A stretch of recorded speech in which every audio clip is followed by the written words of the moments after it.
É também no intuito de olhar, analisar, quiçá produzir modos desviantes de existência e para louvar nossa poética da insignificância, já que, quando artistas, somos a primeira matéria de nossa arte, que o ciclo de leituras para releituras de si, confluências entre arte e psicologia, se estabelece como uma proposta a partir da qual, em 7 encontros com periodicidade semanal, partilharemos nossas perspectivas a respeito da leitura de textos basilares das artes, psicologia e filosofia, interessados nas confluências entre essas áreas do conhecimento.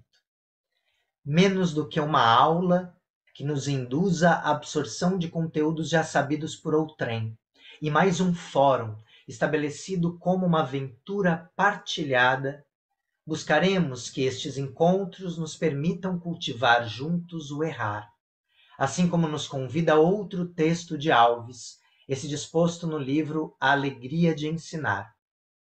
E citamos Rubem Alves. Ao aprender as respostas certas, os alunos desaprendem a arte de se aventurar e de errar, sem saber que, para uma resposta certa, milhares de tentativas erradas devem ser feitas.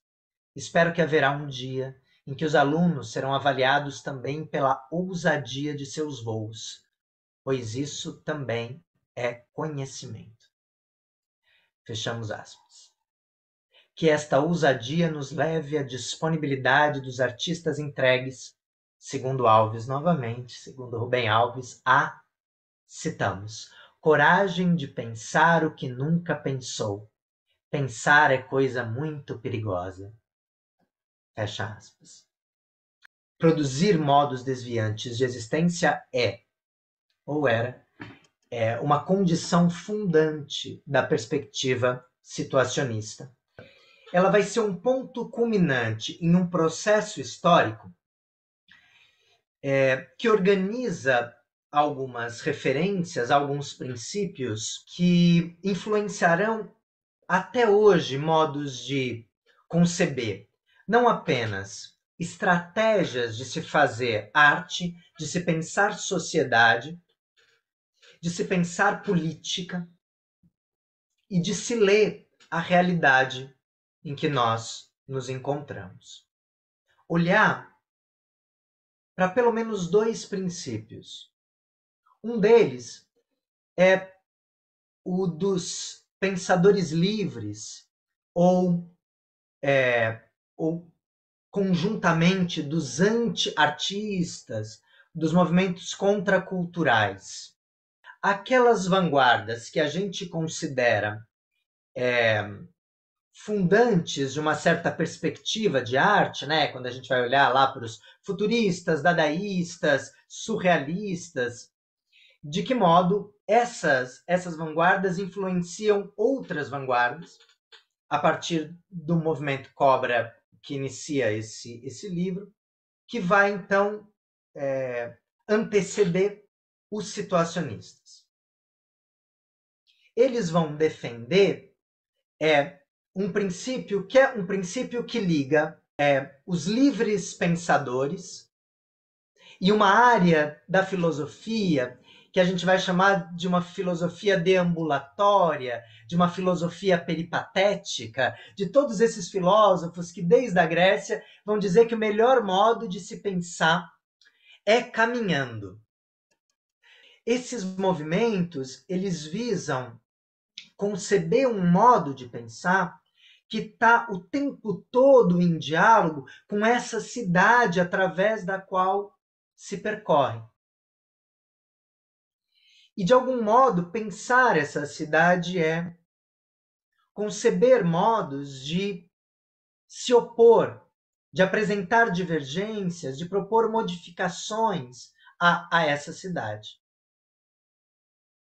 Esses movimentos vão se organizando e vão se organizando, de fato, nesses movimentos que a gente pode chamar de contraculturais, porque combatem determinada perspectiva de alta cultura e baixa cultura, né, que formaliza, que formata uma cultura a partir de uma ideia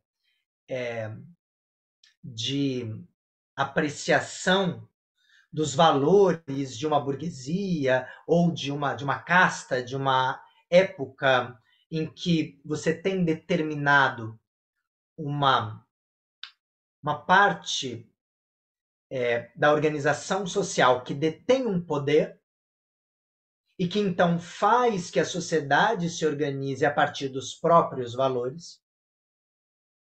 Então, esses livres pensadores, essas reivindicações vão de encontro a isso, e vão de encontro a algo que também passou a ser conhecido como anti-arte, que é essa ideia de combater a perspectiva da arte como algo que está separado da vida cotidiana.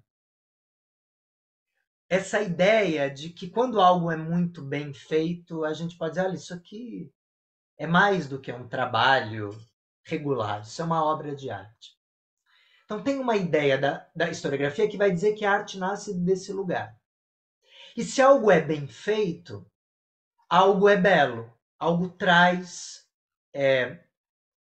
a estética, uma possível apreciação estética, como parte dessa técnica de bem fazer algo.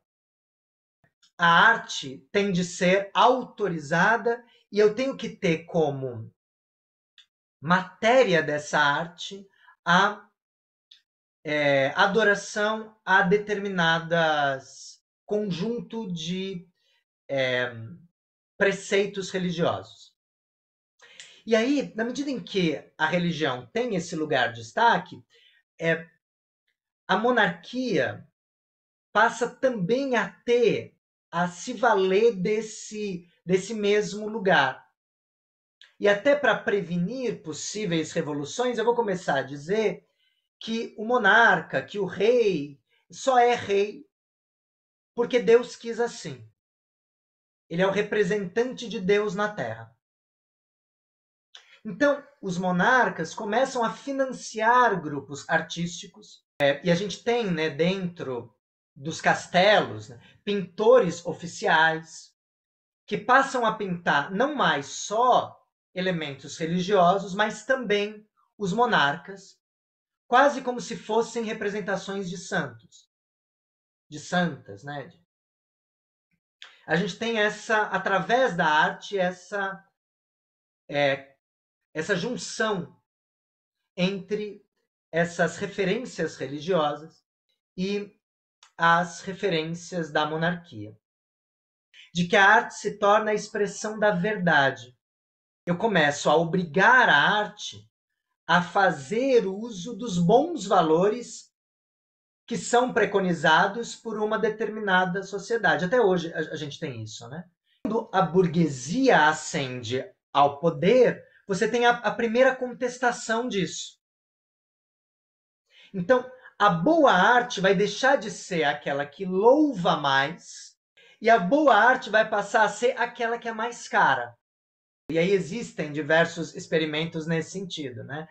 Tem um que ficou muito famoso de alguns anos atrás, de eu pegar o violinista mais caro do mundo naquele determinado momento, colocar o cara para tocar no metrô e ninguém parar para ouvir o cara, quase ninguém dá um dinheiro para ele, porque afinal aquela pessoa não está cercada desta aura que lhe é fornecida pelo capital e por todos os seus meios de afirmação.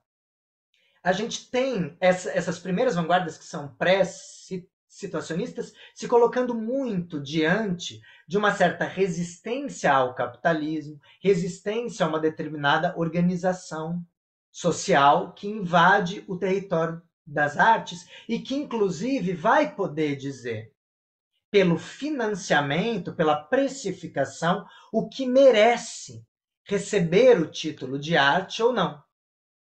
As vanguardas, elas vão contestar, inclusive, o limite desse selo. A que nos serve dizer que algo é arte ou não é arte? Por isso, a ideia dos anti-artistas. Porque eu não preciso de beleza, eu não preciso de que algo seja sublime para que algo possa fomentar uma fruição estética. pouco essa defesa começa a ser feita. A internacional situacionista tem, e acho que esse é o melhor modo de começar a falar um pouquinho sobre esse movimento, um princípio fundamental que está no nome, que é a situação. A situação, ela tem um sinônimo, que às vezes é um sinônimo mais direto, às vezes é um sinônimo menos direto, que é o que a gente pode chamar de ambiências da vida, ambiências momentâneas da vida, no sentido de buscar a mudança da realidade, que a internacional situacionista vai construir um conjunto de princípios. E um deles é o lugar em que eu devo transformar para revolucionar a realidade em que eu me encontro é a cidade. A cidade é o meu objeto final. Eu quero transformar a cidade a partir de uma perspectiva revolucionária que transforme as situações que acontecem nessa cidade. As situações deixam de serem pensadas como uma aplicação funcional da vida da cidade e começo a pensar essas situações a partir de um princípio que é o princípio do jogo. Eu preciso criar uma cidade que esteja o tempo todo sendo atravessada por essas diferentes possibilidades que essa cidade tem de se organizar a partir das pessoas que vivem nessa cidade, a partir dos seus modos de habitar e dos seus modos de jogar esta cidade. Se eu reconhecer o modo como esta cidade me afeta, e entender que isto é parte da cidade, eu consigo investigar a cidade como construção originada destes afetos, e uma construção que pode ser revolucionada por esses afetos. E aqui a gente entra, por exemplo, em um lugar que é o lugar da cartografia, porque vocês podem perguntar para mim, tá, mas como é que isso se dava na prática? E um dos lugares como se dava na prática é da cartografia. A cartografia como um mapa feito pelos pés, um mapa feito pela experiência. A psicogeografia é, nas palavras que a internacional situacionista levanta, né? A gente tem um livro de 2010 do Merlin Coverley que visa um pouco só transpor essas palavras em uma nova frase, mas utilizar todos os conceitos originais dessa linha, né? Desse movimento da internacional situacionista.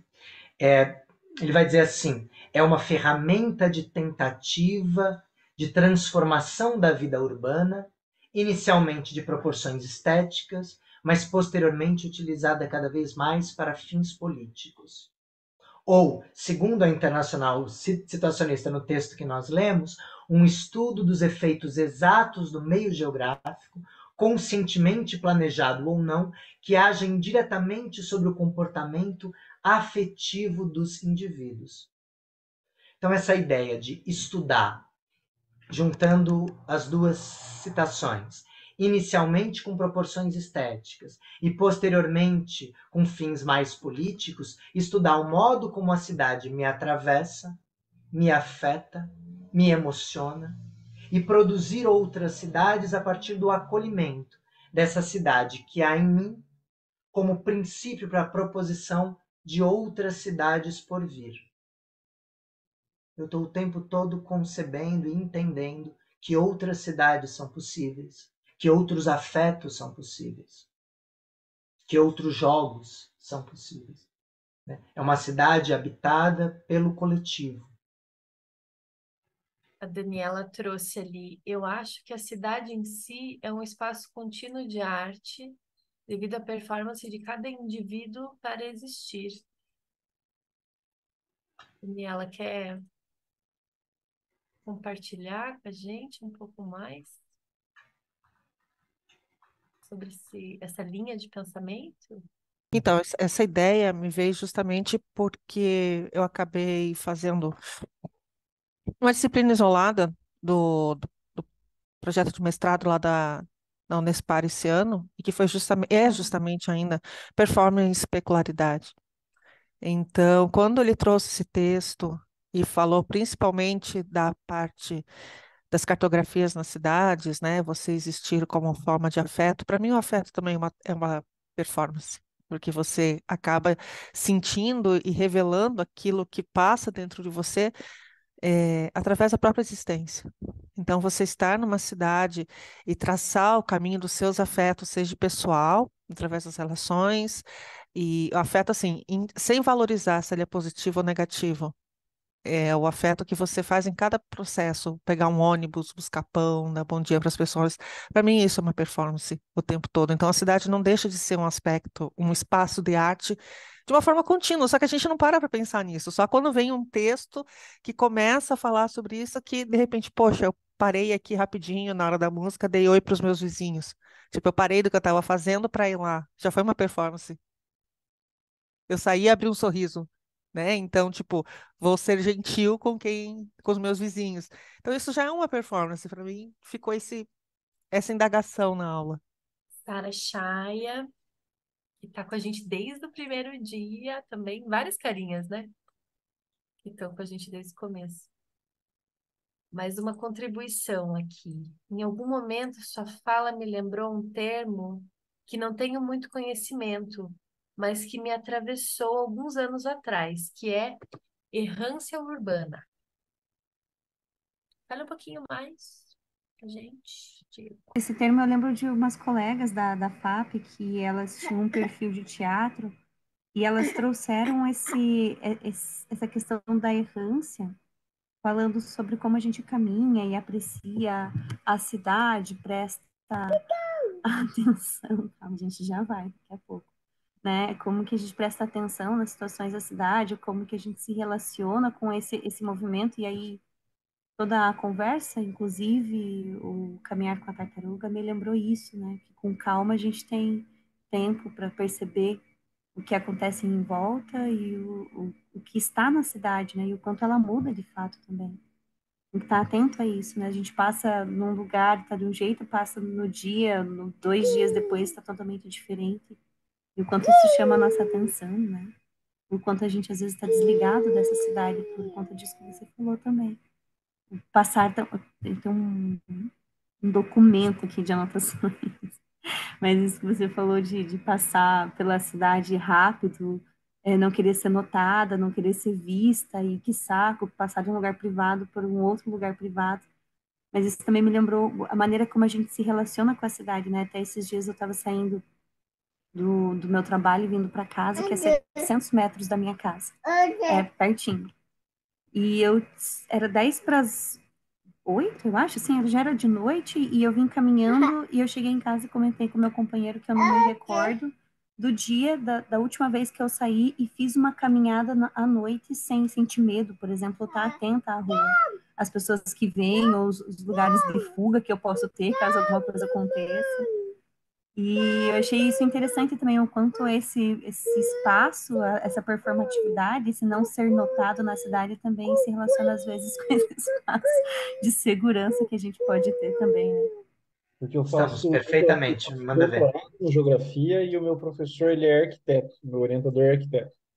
E quem usa muito errância urbana e arquitetura para fazer projeto. Os arquitetos eles saem pela cidade justamente com essa necessidade de fazer uma errância para entender a performance do próprio corpo na cidade e como que eles podem fazer projetos, né? Ainda mais urbanistas, né, pessoal? O urbanismo usa bastante para projetar cidades que sejam, digamos assim, interessante para os corpos, assim. Nem sempre é assim, né? A gente sabe que muitas vezes não acontece isso, mas a performatividade do corpo também é muito importante para o arquiteto e para o urbanista, para que ele possa entender o espaço, projetar esse espaço para que ele seja, digamos assim, caminhável, né? Então, por isso a questão da errância. E acho que pegando um gancho na fala, né, muitos dos termos surgiram assim. Eu trabalho com uma perspectiva epistemológica, né, na geografia que chama teorias mais do que representacionais ou não representacionais. E afeto e performance são dois temas centrais assim E a minha tese é justamente sobre digamos assim, atmosferas afetivas e a percepção do corpo enquanto paisagem dos catadores de recicláveis. Então, muito do que você foi falando, Diego, foi me pipocando ideias, assim, meu Deus do céu, eu preciso, né? E esse livro, né, esse capítulo justamente sobre a errância da Sueli Nick, ele está numa das minhas leituras, ainda não consegui me aprofundar muito, mas já me esclareceu muita coisa justamente porque esse corpo performático, né, essa invisibilidade, muitas vezes, que alguém tocou num ponto e falou aí sobre isso, existe nesse corpo, né, dos carrinheiros, que é o que eu trabalho, só que assim, os caras são tão visíveis que eles se tornam invisíveis, né? A performance dele é uma potência muito grande porque as pessoas acabam ignorando eles, né? E eles têm uma vida errante, têm uma vida de performance, só que é diferente da arte que a gente conhece, da arte que a gente está acostumado justamente pelo sentido da questão da estética, né? Essa estética arraigada que a gente tem, a estética do belo, né? O feio, muitas vezes, o que a gente considera feio, também faz parte da estética se a gente for pegar os primórdios da questão estética e da própria performance, do próprio afeto, né? O afeto também não é só o bonzinho, né? O Spinoza fala que as paixões, né, os afetos ruins, por assim dizer, também existem dentro dessa corporeidade que a gente performa, né? Então, acho que a cidade, até concordando com o que a Daniela falou, né, esse é um grande palco, né, para a gente continuar performando. E eu, da geografia, né, trago a questão da paisagem, né? A cidade, ela é uma grande paisagem. Os espaços públicos fazem parte dessa grande paisagem que na minha tese, né, eu defendo que o nosso corpo também faz parte dessa paisagem, mas muitas linhas não consideram. Mas eu acho que é só meus 50 centavos, assim, meus 20 centavos, vou baixar um pouquinho menos, assim, de contribuição para essa discussão que foi tão enriquecedora, até mesmo para mim, para entender uma questão do que eu chamo de espaço relacional, né? O espaço ele muda muito de acordo com o que a gente se propõe nele ou se propõe para ele. Uma quadra de futebol, ela é quadra de futebol enquanto as pessoas estão jogando, mas ela pode ser um espaço de encontro. Eu posso fazer um churrasco, né? Eu posso fazer uma peça de teatro e ela vai mudar totalmente. Eu acho que o espaço da cidade ele é muito mais relacional de acordo com a nossa performance do corpo que a gente está se pretendendo no dia a dia do que, digamos assim, do que própria cidade. Uma cidade ela não é construída para ser cidade sempre, né? Ela vai mudando os espaços de acordo com quem habita ela. Eu acho que é isso aí, é só um pouquinho, umas divagações, né? Como você falou, pensamentos perigosos que surgem para gente, e me surgiram esses pensamentos. Fico pensando de que nesse mundo de urgências, que é o mundo capitalista, nesse mundo de velocidade, estar na rua fazendo um caminhar ativo, olhando de fato para o entorno, me parece um ato muito revolucionário. Isso me soa maravilhoso. Poder olhar essa natureza urbana não com os olhos de quem já acostumou com o cinza, mas sim enxergando os pequenos traços de cor nas ruas.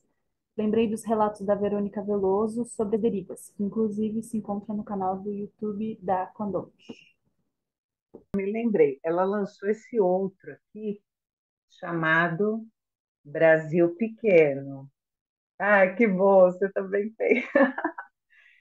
E nesse Brasil Pequeno é o relato, né, para os amigos que ainda não conhecem, da viagem que ela fez de uma ponta a outra do Brasil, fazendo essas trocas, né, de olhar para o mundo com olhos de ver. E, além disso, a Jennifer é uma artista incrível que trabalha com os bonequinhos miniaturizados.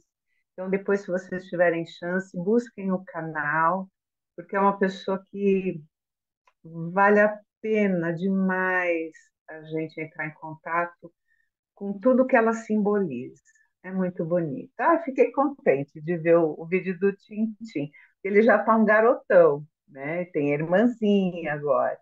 Então, vale a pena conhecer a história, porque ela mostra nas atitudes mais simples, nas situações de vida, na época da pandemia, tem os vídeos, né? Nas coisas mais simples, esse olhar para interagir com a paisagem, para interagir com o outro, interagir com as pequenas coisas. Né? Muito legal. É isso.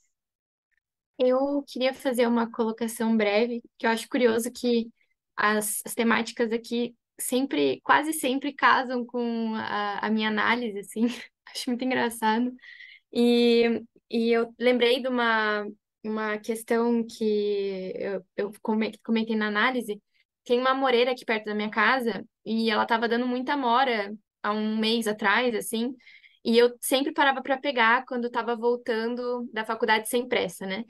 E eu percebia que esse meu pegar da amora produzia algumas interações, assim, com as pessoas. Então, aconteceu umas 4 vezes das pessoas pararem para me ajudar, e cada encontro era muito diferente, enfim, mexia comigo de uma forma, e continuei fazendo isso, e daí intencionalmente, né, sabendo que isso produzia alguma coisa nos outros também. E agora parou de dar amora, então tô pensando o que que eu vou inventar. E daí eu senti assim que essa encontro de hoje, ele me deixou esperançosa, sabe? Porque eu acho que tudo que a gente falou sobre a cidade me traz para um chão, assim, para um agora do tipo, é, das pequenezas, que tem uma magia, né, por si só. E até o que o Bernardo colocou ali, né, que o caminho se faz ao caminhar. Então, achei muito legal e essa é a minha colocação de hoje. A foto vai sair em 3, 2, 1.